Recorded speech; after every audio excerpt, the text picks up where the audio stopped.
안녕하십니까. 육아정책연구소 제6대 소장으로 취임하게 된 박상희 소장입니다. 저는 대학에서 연구자로서 연구와 강의를 업이자 낙으로 살아오다가 국책연구기관의 경영자로 오게 되었습니다. 아직 익숙하진 않지만 우리나라 유아교육과 보육의 정책을 연구하는 막중한 업무를 담당하는 기관으로서의 책무를 무겁게 느끼고 있습니다. 취임 소감을 말씀드리려고 하니 문득 제가 대학 입학 면접을 하던 때가 떠오릅니다. 그때 왜 교육학을 배우려 하느냐는 질문을 받았습니다. 그때 저는 학교가 좀 더 즐겁고 의미 있는 곳이 되는데 기여하고 싶다고 답했습니다. 학습자들이 삶에서 갖게 되는 여러 질문들이 답하는 교육, 자발적으로 내가 알고 싶은 것을 찾아 배우는 학교에 대한 막연한 환상을 가지고 한 말이었습니다. 지금 돌이켜보면 저는 지금까지 연구자로서의 삶을 일관되게 살아오면서 그 이야기를 명제로 살아왔습니다. 제가 고등교육을 오래 받아오면서 학교 교육이란 흥미가 없어도 미래에 유익이 될 것이므로 배우는 자가 참고 익혀야 되는 곳, 또 흥미가 생기도록 해야 하고 그와 상관없이 내용을 익히도록 하는 것이라는 생각을 품어왔던 것은 고도의 산업화와 압축 성장이 진행되던 시대의 흐름이 주요 원인이었겠습니다. 그런 한편으로 유아교육은 정식 학제가 아닌 이유로 오히려 학습자 중심의 다양한 교육과정이 교육 현장에서 실시되고 있었죠. 그런 점이 인간의 생애 발달 중 가장 기초가 되는 시기라는 점과 더불어 제가 유아교육의 연구자로 몸담게 된 그런 이유이기도 했습니다. 유아교육과 보육 환경에서 미래 인구들이 적절한 성장과 발달을 이루어가도록 국가와 사회의 책임에 대한 연구를 하게 됨을 무거운 책임으로 받으면서 또 한편으로는 뿌듯하게 느낍니다. 3년의 임기 동안 진정으로 영유아에게 안정되고 또 가족이 행복한 국가의 육아 정책이 되도록 노력하려고 합니다.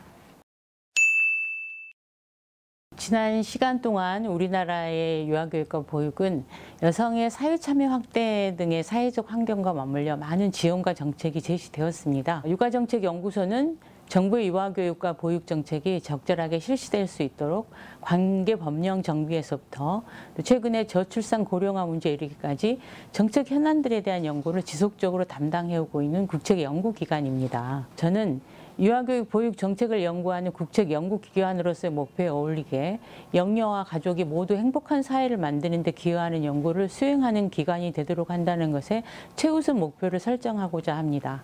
먼저 저는 기존의 유아들의 교육과 보육을 주요 정책으로 삼아 관계 법령의 정비 또 체계 확립에 힘썼던 시기를 지나 새내기에서부터 아동의 생애주기 전반에 걸친 종합적인 정책 연구를 더욱 확대하고자 합니다. 미래 인구인 영유아의 건강한 성장과 발달이라는 주제에 더욱 충실하여 가족과 사회가 책임을 다하는 나라가 될 수 있도록 가족과 육아에 대한 정책실을 강화합니다. 그리고 유아교육과 보육 모두는 더욱 전문적으로 정책 연구를 수행할 수 있도록 할 것입니다. 덧붙여 정책의 제안과 협의에 기존 연구자들뿐 아니라 정책 수요자들, 즉 부모, 교사, 아동보호 전문기관, 정신건강 전문가, 또 보건인력, 관계부처 등의 적극적인 융합과 소통을 도모하려고 합니다.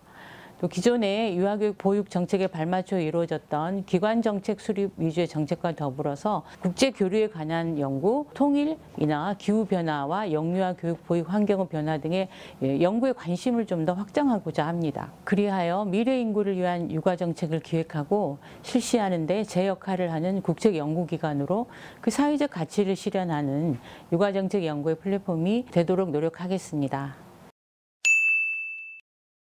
연구소의 모든 임직원 여러분, 취임사에서도 말씀드렸듯이 우리는 모두 자신의 단단한 말과 글의 세계에서 살아가는 사람들입니다. 인간에 대한 애정, 성장과 발달에 대한 관심, 배우고 익히는 것에 대한 호기심, 창조 본능 등이 우리가 공통적으로 갖고 있는 핵심 가치일 것입니다. 그렇듯 우리는 모두 닮은 듯 또 다른 듯한 존재들입니다. 연구 속에서 스스로가 잘 실현되도록 자기 공부를 게을리하지 않고 자신만의 특장점을 확보하도록 하시면 좋겠습니다. 한편으로는 선배와 후배가 역량을 잘 배분하고 협력하는 상생의 일터가 되도록 우리 모두가 노력해 가도록 합시다. 코로나19로 지치고 불안한 시간들이 흐르고 있지만 연대와 협력만이 우리를 살릴 수 있다는 것을 믿습니다. 함께 살아가는 연구소로 만들어 갑시다.